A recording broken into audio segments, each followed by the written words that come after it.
नमस्कार सभी को। आज बात करते हैं डेस्टिनी के बारे में।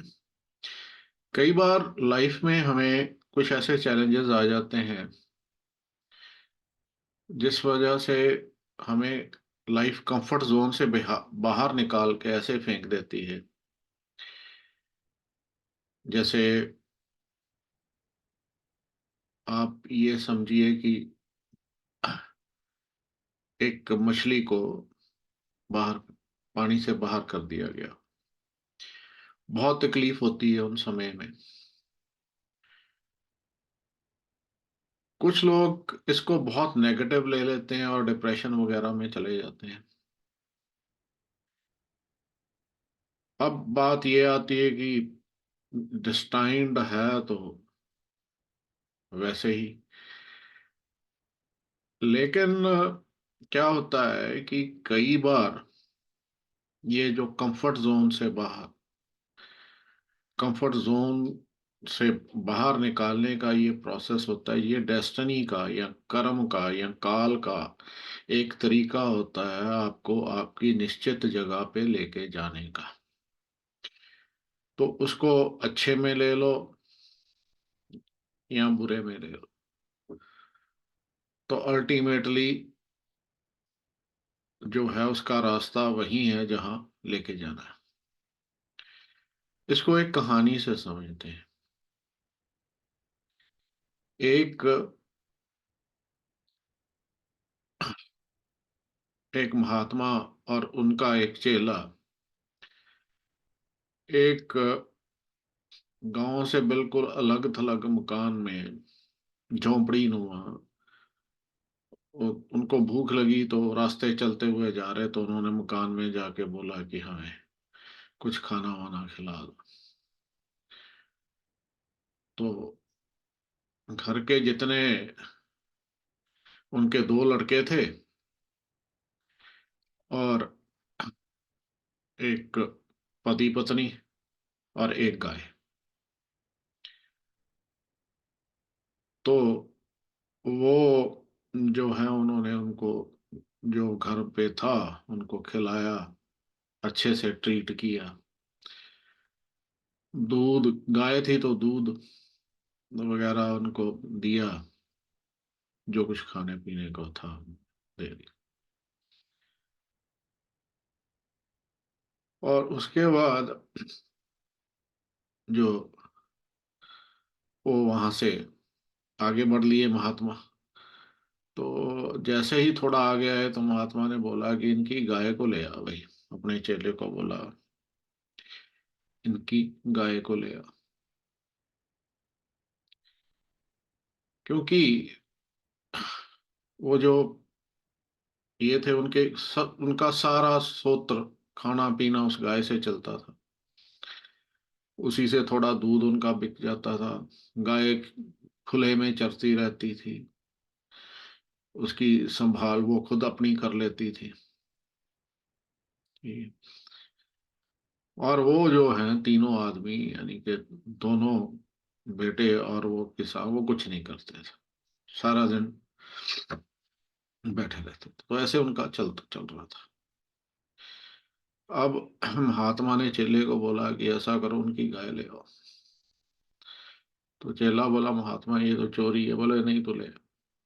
तो वो गाय ले आए। और वो गाय आगे उन्होंने किसी और किसान को दे दी, जो मेहनती था लेकिन उसके पास कुछ नहीं था, मतलब गाय वगैरह नहीं थी। वो आगे दे दी और वो आगे निकल गए। अब वो चेला जो था उसके मन में प्रश्न था कि उन्होंने हमें खाना वाना खिलाया, हमारी सेवा की, तो हमने उनके साथ अच्छा नहीं किया। तो ऐसे ही घूमते हुए वो दोबारा उस जगह पे आए। तो जहाँ पे वो झोंपड़ी थी वहां पे एक अच्छा बड़ा मकान था। हल हल बैल, चहल पहल वहाँ। जो है उनके कुछ और, औरतें, बच्चे, छोटा छोटे बच्चे गोद में लिए हुए। तो ये चेला बोलता है कि ये देखो, वो बेचारे यहाँ से चले ही गए। वो जो किसान थे गरीब, उनकी उनका जो हमने छीन लिया, गाय थी, गाय उनका सोत्र गाय थी, तो हमने वो छीन लिया, तो वो चले गए। अब यहाँ क्या होता है, ये महात्मा जी बोलते हैं चलो, तो जाके देखा जाता है, तो वही लोग थे। तो उनसे पूछा कि ये कैसे हो गया। बोले महात्मा जी, जब पिछली बार आप आए थे ना, तब हमारी गाय पता नहीं कहाँ चली गई। वो हमने बहुत ढूंढा, नहीं मिली। 5-10 दिन, 15 दिन हम उसको ढूंढते रहे, भूखे मरने लग गए। काम तो काम तो हम करते नहीं थे। फिर हमने सोचा कि अब पेट भरने के लिए कुछ काम करना पड़ेगा। तो ये जो हमारे खेत हैं, बारिश ताजी ताजी हुई थी, हमने मांग मूंग के बीज बीज लिए, किसी तरह से बैल वैल कहीं करके हमने थोड़ा जुगाड़ किया। और इसी तरह करते हुए हमें लगभग 2 साल हो गए। तो भरपूर फसल हुई। फिर हमने ये मकान बनाया, बच्चों की शादी की पहले साल में। तो अब घर भरा पूरा है, और हमें एक बात की समझ आ गई है कि कर्म कर्म भी प्रधान है। और जो भाग्य है या प्रोविडेंस है, वो जैसे वो एक बिल्कुल सूक्ष्म तरीके से काम करता है।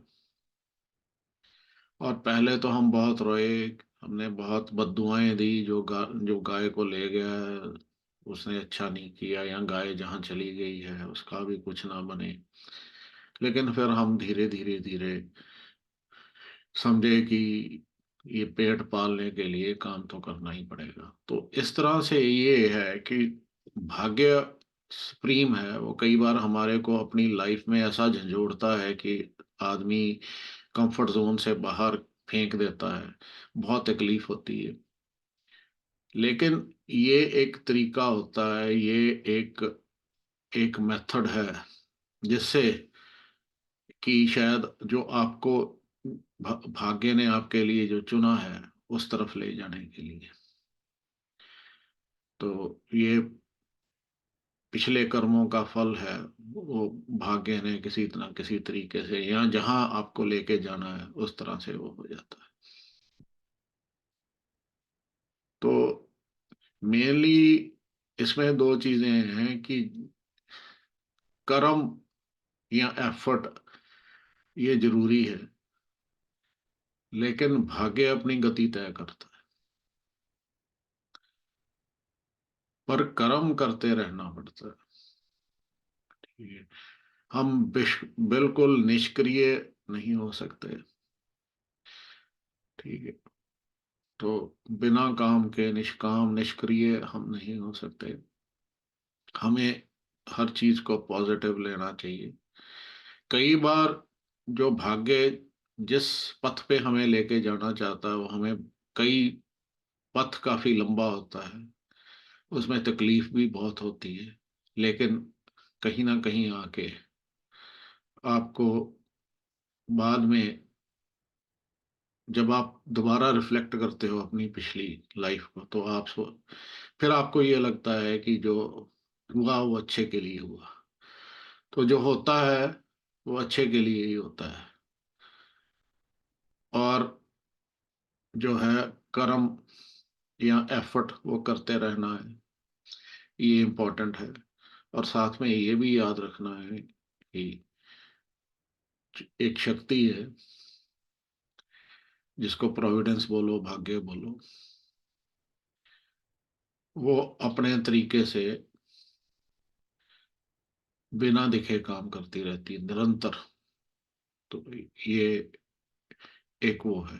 तो आप इस इससे ये सीख मिलती है कि मतलब हमें कंफर्ट जोन से अगर कहीं निकाल के फेंक दिया गया है,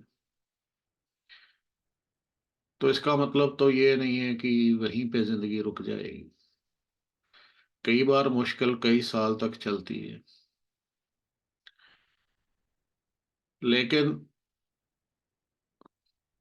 उसमें भी एक सीख होती है। ये कंफर्ट जोन से बाहर निकालने में, इसमें भी एक सीख होती है, एक एक लेसन होता है लाइफ का, और एक पथ होता है, डायरेक्शन होती है, जहाँ पे आपको प्रोविडेंस ने लेके जाना है। धन्यवाद, आज के लिए इतना ही।